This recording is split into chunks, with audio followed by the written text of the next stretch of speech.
के लिए पेड़ के पास पहुंची सास बहू, मौत। तेज धूप से बचने के लिए पेड़ के नीचे पहुंची थी दो महिलाएं, डाली टूटने से दर्दनाक मौत। चतरा शहर के new petrol pump Pansalwa road के समीप दोपहर तेज धूप और लू से बचने के लिए पेड़ की छांव का सहारा लेना सास बहू को महंगा पड़ गया। अचानक एक विशालकाय पेड़ गिर जाने से सास और बहू की दर्दनाक मौत हो गई, जबकि एक युवक सुमन कुमार को मामूली चोट लगी है। घटना दोपहर की है। मृतकों की पहचान लवालोंग थाना क्षेत्र के लमटा गाँव निवासी सुमन कुमार की 19 वर्षीय पत्नी शोभा कुमारी व उसकी 45 वर्षीय मां गीता देवी के रूप में हुई है। जानकारी के अनुसार सुमन अपनी पत्नी और मां के साथ बाजार करने बाइक से सुबह शहर आया हुआ था। दोपहर तक बाजार से सामान लेकर वापस अपने घर लमटा जा रहा था। इस दौरान धूप व लू से बचने के लिए पेड़ का छांव लेने के दौरान विशालकाय पेड़ की डाली टूटकर गिर गया, जिसमें उसकी मां गीता देवी की घटनास्थल पर मौत हो गई, जबकि पत्नी शोभा कुमारी गंभीर रूप से घायल हो गई। स्थानीय लोगों ने तुरंत पेड़ की डाली को हटाकर घायल शोभा कुमारी को टेम्पो के जरिए सदर अस्पताल भेज दिया। अस्पताल जाने के क्रम में बीच रास्ते में ही शोभा ने दम तोड़ दिया। सदर अस्पताल में ड्यूटी तैनात चिकित्सक ने मौत की पुष्टि की। इधर घटना की जानकारी मिलते ही सदर थाना पुलिस घटनास्थल पर पहुंचकर शव को कब्जे में लेते हुए पोस्टमार्टम के लिए सदर अस्पताल भेज दिया। इस अप्रिय घटना से पूरा गांव मर्माहत है, जबकि स्वजनों का रो रो कर हाल बेहाल है। धनबाद में भीषण गर्मी का प्रकोप जारी। एक दिन की राहत के बाद फिर तपने लगा जिला। एक दिन के राहत के बाद फिर से धनबाद तपने लगा है। चिलचिलाती धूप लोगों को जहां परेशान कर रही है, वहीं उमस भरी गर्मी के कारण शरीर से लगातार पसीना आ रहा है। ऐसे में एक बार फिर लोग घरों से बाहर निकलने में कतरा रहे हैं। शनिवार को दोपहर 1 बजे तक धनबाद का अधिकतम तापमान 37 डिग्री तक पहुँच गया था। शनिवार की सुबह आसमान पूरी तरह से साफ था। सुबह मौसम में थोड़ी ठंडक तो थी, लेकिन 8 बजे के बाद से मौसम में गर्माहट महसूस होने लगी थी। दिन के 11 बजे तक धूप की तपिश बर्दाश्त से बाहर हो रही थी। इसके बाद भी लोग रोजमर्रा के कामों के लिए घरों से बाहर निकले। दोपहर के बाद सड़कों पर निकले लोग लेकिन छांव तलाशते नजर आए। मौसम केंद्र रांची के अनुसार दोपहर 2 बजे के बाद से आसमान में बादलों का आना जाना शुरू होगा। इससे तापमान में थोड़ी गिरावट दर्ज की जाएगी। मौसम विभाग ने आने वाले 3 दिनों में गर्जन के साथ वज्रपात की संभावना व्यक्त की है। शमशान घाट के समीप मिला युवक का शव की अब तक नहीं हो सकी है पहचान। जांच में जुटी पुलिस। धनबाद शहर के सदर थाना क्षेत्र अंतर्गत तेलीपारा शमशान घाट के समीप जंगल में शनिवार की सुबह एक युवक का शव पाया गया, जिसके बाद मौके पर स्थानीय लोगों की भारी भीड़ जमा हो गई। घटना के संबंध में बताया जाता है कि शमशान घाट के समीप जंगल में अज्ञात युवक का शव मिला है, जिसके बाद स्थानीय लोगों ने मामले की सूचना सदर पुलिस को दे दिया है। मामले की जानकारी मिलने पर सदर पुलिस मौके पर पहुंचकर छानबीन में जुट गई। वहीं युवक की पहचान नहीं हो पाई है। शव को देखकर ऐसा प्रतीत होता है कि धारदार हथियार से युवक के ऊपर हमला कर युवक को मौत के घाट उतार दिया गया है, जबकि घटनास्थल से कुछ ही दूरी पर खून से सना मोबाइल चार्जर और जमीन पर खून के थक्के पड़े मिले हैं। मिट्टी की खुदाई के दौरान हादसा, 2 महिलाओं की मौत। घंटों मेहनत के बाद जेसीबी ने निकाले महिलाओं के शव, 3 से अधिक महिलाएं घायल। बेड़ो में मिट्टी खुदाई के दौरान 2 महिला की मौत हो गई। बेड़ो प्रखंड के हरिहरपुर जामटोली पंचायत के बोदा गांव के बोली सोकरा जंगल के समीप बोली गढ़ा में यह हादसा हुआ है। जंगल में महिला अपने घर की लिपाई के लिए जमीन से मिट्टी निकाल रही थी। खुदाई के दौरान यह हादसा हुआ है। खुदाई के दौरान भूस्खलन हुआ और महिलाएं इसमें दब गई। ग्रामीणों को इसकी जानकारी मिली तो तुरंत पुलिस को इसकी सूचना दी गई। प्रशासन एक्टिव हुआ। जेसीबी से मिट्टी की खुदाई की गई। इस हादसे में बरती उरांव और सुमेश्वरी कुमारी की मौत हो गई। 3 महिलाएं घायल हैं, जिनमें पंची कुमारी, अमृता कोया और यशोदा कुमारी का इलाज चल रहा है। घटना बेड़ो थाना क्षेत्र के बौली सोकरा जंगल बोदा गाँव की है। गाँव के लोग अक्सर घर की लिपाई के लिए जंगल से मिट्टी लेकर जाते थे। गाँव में बनने वाले मिट्टी के घरों में यही की मिट्टी का इस्तेमाल होता था। हादसे के बाद घटनास्थल पर बेड़ो थाना प्रभारी नकुल शाह, अंचलाधिकारी प्रताप मीच, प्रखंड विकास पदाधिकारी राहुल उरांव घटनास्थल पर पहुंचे। वीडियो ने कहा कि हमें हादसे की जानकारी मिली है। 2 महिलाओं की मौत हो गई है, जबकि कुछ महिलाएं घायल हैं, जिनका इलाज सामुदायिक स्वास्थ्य केंद्र ले जाया गया है। हमारा प्रयास है कि इस हादसे में मारे गई महिलाओं के परिजनों को मुआवजा मिले। हम इसके लिए प्रयास करेंगे और कोशिश होगी कि परिजनों को उचित मुआवजा मिले। झारखंड में 67.95% मतदान, दुमका में सबसे ज्यादा 69.89, तो राजमहल में सबसे कम 66.98% हुआ मतदान। लोकसभा चुनाव के अंतिम चरण में झारखंड की 3 लोकसभा सीटें गोड्डा, दुमका और राजमहल में मतदान खत्म हो गया है। झारखंड में 67.95% वोटिंग हुई है। दुमका में सबसे 69.89%, तो राजमहल लोकसभा में 66.98% मतदान हुआ है। इसके साथ ही गोड्डा में 67.24% मतदान हुआ है। वहीं दुमका के धर्मपुर बूथ संख्या 141 पर ईवीएम खराब होने की वजह से 1 घंटे तक मतदान प्रक्रिया रुकी रही।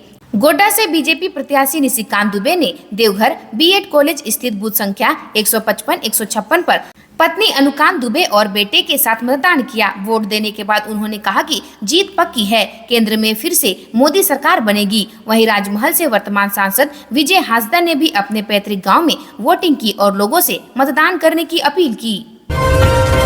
जमीन कारोबारी दानिश हत्याकांड, 5 दोषी करार, 5 जून को कोर्ट सुनाएगी सजा। मानगो नूर कॉलोनी निवासी जमीन कारोबारी सबा उल हक उर्फ मोहम्मद दानिश के हत्या के मामले में शनिवार को प्रधान जिला व सत्र न्यायाधीश अनिल कुमार मिश्रा ने इन 5 को दोषी करार दिया है। कोर्ट सजा के बिंदु पर 5 जून को फैसला सुनाएगी। शनिवार को सुनवाई के दौरान साजिशकर्ता जमीन कारोबारी शहनवाज खान उर्फ डाबर कोर्ट में सशरीर पेश हुआ था, जबकि अन्य आरोपी वीडियो कॉन्फ्रेंसिंग के जरिए पेश हुए थे।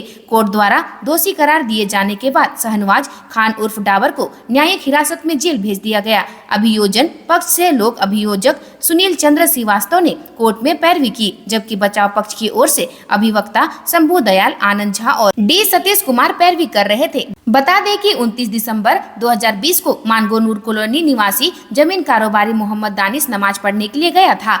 वापसी के दौरान आजाद नगर रोड नंबर 13 के पास स्कूटी सवार 3 बदमाशों ने दानिश को रोका और ताबड़तोड़ गोलियां बरसाना शुरू कर दिया। घटना को अंजाम देने के बाद आरोपी मौके से फरार हो गए थे। स्थानीय लोगों की मदद से दानिश को टीएमएच से ले जाया गया था, जहां जांच के बाद उसे मृत घोषित कर दिया गया। मोहम्मद दानिश और डाबर के बीच जमीन को लेकर विवाद चल रहा था, जिस कारण दानिश की हत्या कर दी गई। पहले किडनैपिंग फिर लौटा युवक, 50 लाख की मांगी थी फिरौती। नाटकीय ढंग से युवक आया घर, पुलिस के सामने खड़े कई सवाल। धनबाद में शुक्रवार की शाम शहर के सदर थाना क्षेत्र स्थित बरटांड निवासी ऑटो चालक संतोष दास का फिरौती के लिए अपहरण हुआ। शनिवार की सुबह नाटकीय ढंग से अपराधियों की चंगुल से भागकर सकुशल वापस आ गया। इस अपहरण के बाद भी कई अनसुलझे सवाल हैं। बरटांड निवासी संतोष दास को ऑटो की रिजर्व बुकिंग के लिए अनजान शख्स का कॉल शुक्रवार के दिन आता है, जिसके बाद संतोष कुमार की शाम बुकिंग के दौरान बताए गए सदर थाना अंतर्गत प्रेम गली हीरापुर में ऑटो लेकर पहुंचता है, जहां 2 युवक ऑटो पर सवार होते हैं। वहां से दोनों युवक संतोष दास को ऑटो सहित बरवा अड्डा थाना क्षेत्र के पांडे बरवा पहुंचते हैं, जहां 6 अन्य नकाबपोशी युवक ऑटो पर सवार होते हैं और संतोष दास को अपने कब्जे में लेकर आंख, मुंह और हाथ बांध देते हैं। फिर उसे ऑटो के साथ अनजान स्थान पर लेकर चले जाते हैं। शुक्रवार की देर शाम को अगवा हुए ऑटो चालक संतोष दास ने अपने मोबाइल फोन से परिजनों को कॉल किया, जिसमें उसने अपराधियों द्वारा अगवा किए जाने की सूचना परिजनों को दिया। उसी दौरान अपराधियों ने भी धमकी देते हुए संतोष के परिजन से 50 लाख रुपए की फिरौती की मांग की। नहीं दिए जाने पर जान से मार देने तथा ऑटो को फूंक देने की धमकी दी। साथ ही घटना की जानकारी पुलिस को नहीं देने की चेतावनी दिया गया था। अपराधियों ने अपने को धनबाद के एक चर्चित गैंगस्टर से जुड़े होने का दावा भी किया।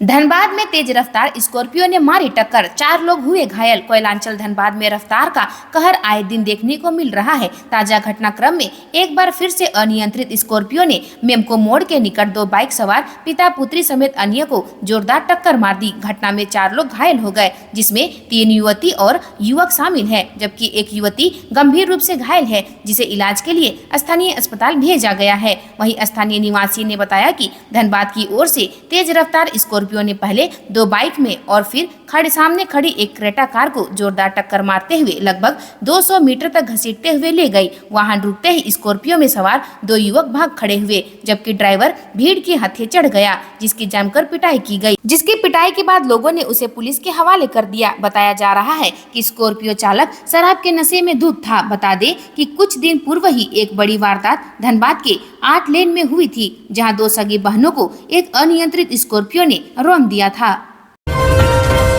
सीता सोरेन बोली, बिना वोट डाले लौट रहे मतदाता, कैंसिल हो चुनाव। लोकसभा चुनाव के 7वें चरण का मतदान जारी है। 8 राज्यों के 57 लोकसभा सीटों पर वोटिंग की जा रही है। सुबह से ही मतदाताओं में खासा उत्साह देखने को मिल रहा है। इस बीच कई जगहों पर देर से वोटिंग शुरू होना और टेक्निकल समस्या की शिकायत आ रही है। इस बीच दुमका से भाजपा की लोकसभा प्रत्याशी सीता सोरेन ने स्लो वोटिंग की शिकायत की है। वह कहती है, एक वोट डालने में 25 मिनट लग रहे हैं। उनका कहना है, कई बूथों पर स्लो वोटिंग हो रही है, इस कारण कई मतदाता बिना वोट डाले ही वापस लौट रहे हैं। इसकी शिकायत कई बार हमने डीसी से फोन करके की है, लेकिन कोई समाधान नहीं निकल पा रहा है। वह आगे कहती है, मैं चाहती हूं कि इसे चुनाव कैंसिल हो जाए। वोटर बिना वोट डाले बाहर जा रहे हैं, इसका असर हमारे ही वोटों पर पड़ेगा। धनबाद में बिजली काटे जाने से भड़के ग्रामीण, मधुबन थाने पर असामाजिक तत्वों ने की बमबाजी व फायरिंग, कई घायल। बीसीसीएल गोविंदपुर क्षेत्र की 14 नंबर फीडर से काटी गई बिजली बहाल करने को लेकर करीब 15,000 लोग आक्रोशित हो गए। शनिवार के दोपहर बिजली बहाल करने के लिए 10 से 12 गाँवों के साथ साथ सैकड़ों कॉलोनी वासियों ने मधुबन थाने का घेराव कर दिया। सभी लोग बिजली बहाल करने व दूसरों की बिजली काटने वाले युवकों की गिरफ्तारी की मांग करने लगे। करीब 1 घंटे बाद बिजली काटने वाले युवकों के गिरोह ने नकाब पहनकर मधुबन थाने पर हमला बोल दिया। कई राउंड फायरिंग व बमबाजी करते हुए थाने की ओर बढ़ने लगे। इससे खुद पुलिस वाले जान बचाने के लिए इधर उधर भागने लगे। पुलिस कर्मियों के साथ भी धक्का मुक्की की गई। पथराव में एक पुलिसकर्मी सहित कई लोग जख्मी भी हो गए। महोदा सर्किल इंस्पेक्टर के सामने ही फायरिंग की गई, मगर पुलिस मुख्य दर्शक बनी रही। घटना से यहाँ अफरा तफरी मच गई। लोगों ने किसी तरह भागकर अपनी जान बचाई। संयोग रहा कि धरना दे रहे लोग थाने के अंदर थे, वरना एक बड़ा हादसा हो सकता था। सूचना मिलने पर धनबाद के ग्रामीण एसपी घटना स्थल पर पहुंची और मामले की जानकारी ली। लोगों ने बताया कि 14 नंबर फीडर की बिजली खरखरी बस्ती के कुछ असामाजिक तत्वों ने काट दी है। इससे 15,000 की आबादी प्रभावित है और कंपनी का उत्पादन बंद है। इस भीषण गर्मी में जनहित में बिजली पानी काट देना उचित नहीं है। फिलहाल यहाँ माहौल तनावपूर्ण बना हुआ है।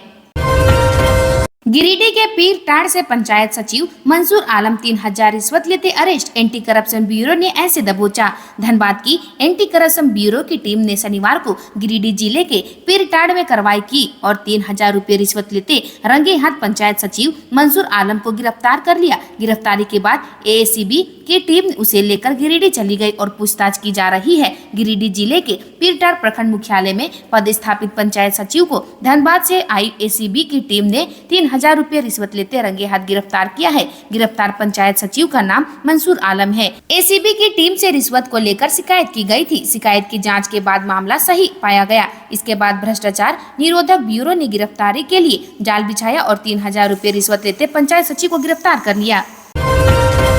कोडरमा में सरकारी योजनाओं की राशि का दुरुपयोग, आंधी बारिश से भरभरा कर गिर गई निर्माणाधीन पानी की टंकी। कोडरमा में सरकारी योजना की राशि का दुरुपयोग साफ तौर पर देखने को मिला, जब शनिवार को एक निर्माणाधीन पानी की टंकी बारिश के कारण भरभरा कर नीचे गिर गई।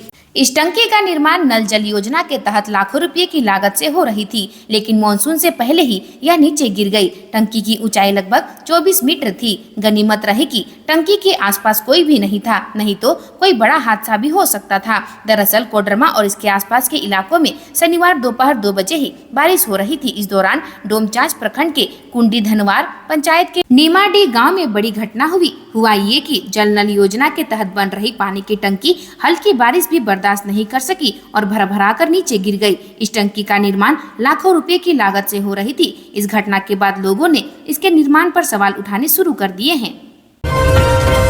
कैंपस प्लेसमेंट में छात्रों को मिली नौकरी। NTTFRD टाटा टेक्निकल सेंटर के 9 छात्रों का विभिन्न कंपनियों में प्लेसमेंट। गोलमुरी स्थित NTTFRD टाटा टेक्निकल सेंटर में कई कंपनियों की ओर से कैंपस प्लेसमेंट ड्राइव चलाया गया, जिसमें मुख्य रूप से कंपनी मकीनो, हाईटेक रोबोटिक्स एवं आरजेवुड शामिल है। सभी कंपनियों की ओर से सर्वप्रथम लिखित परीक्षा छात्रों की व्यक्तिगत प्रतिभा एवं तकनीकी क्षमता को परखा गया। फाइनल सिलेक्शन इंटरव्यू राउंड के बाद किया गया। उक्त राउंड में चयनित छात्रों ने श्रेष्ठ प्रदर्शन व अपनी योग्यता साबित करते हुए संस्थान को गौरवान्वित किया।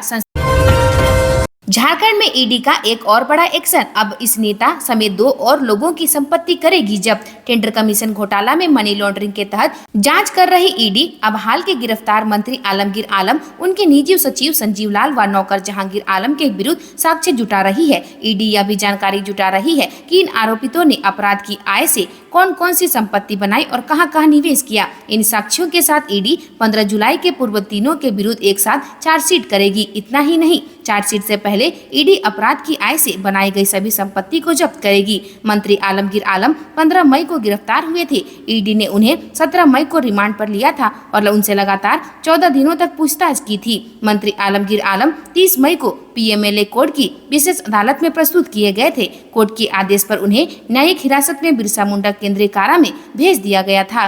ग्रामीण विकास विभाग के पूर्व सचिव मनीष रंजन से ईडी सोमवार को एक बार फिर से पूछताछ करेगी। गत 28 मई को भी ईडी ने उनसे दिन भर पूछताछ की थी। ईडी ने उन्हें 3 जून को आय व्यय व चल अचल संपत्ति के पूरे ब्यौरे के साथ ईडी के कार्यालय में उपस्थित होने को कहा है। उनसे वर्क ऑर्डर पास करने के एवज में मोटी रकम वसूलने के मामले में ईडी जानकारी लेना चाह रही है। टेंडर कमीशन घोटाले में गिरफ्तार अन्य आरोपितों ने पूछताछ में आईएएस मनीष रंजन का नाम लिया था, जिसके बाद से ही मनीष रंजन ईडी के रडार पर है। आज के लिए बस इतना ही। मिलते हैं अन्य नई खबरों के साथ में। धन्यवाद।